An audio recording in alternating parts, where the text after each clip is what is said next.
Panoorin at pakinggan natin yung tagapagsalita ng mga bangag kasi nahuli yung maitim na plano nila na no election, term extension ng mga senador at kongresista at ni bangag, at bukod doon yung pagnanakaw, yung planong pagnanakaw sa 2026 GAA ng mga bangag na ito. Sa ating tingin, no, sa ating pagkakaintindi rito, ito ay para matakpan, matabunan ang totoong issue.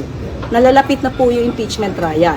So alam naman natin kung ano yung gusto ni Senator Amy pagdating sa impeachment trial. Wala pang ang trial pero parang meron na siyang judgment. And at the same time, para mapagtakpan kung ano nangyari talaga sa Senado.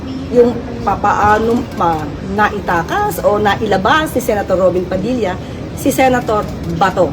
At kung paano na nagkaroon talaga ng putukan at sino ba talaga ang nagpasimula nito at kung Sinungaling talaga itong tagapagsalita ng mga bangag.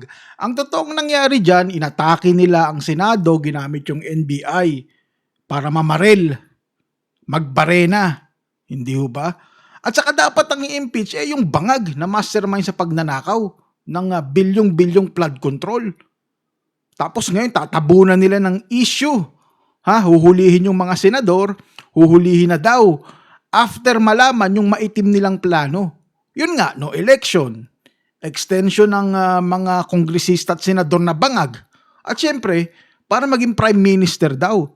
Itong si Bongbong Marcos, pambihira talaga itong mga bangag, ano? Talagang gustong ilubog sa lusak ang Pilipinas sino ba talaga ang may nais na magkaroon ng ganitong klaseng gulo? Diversionary tactic.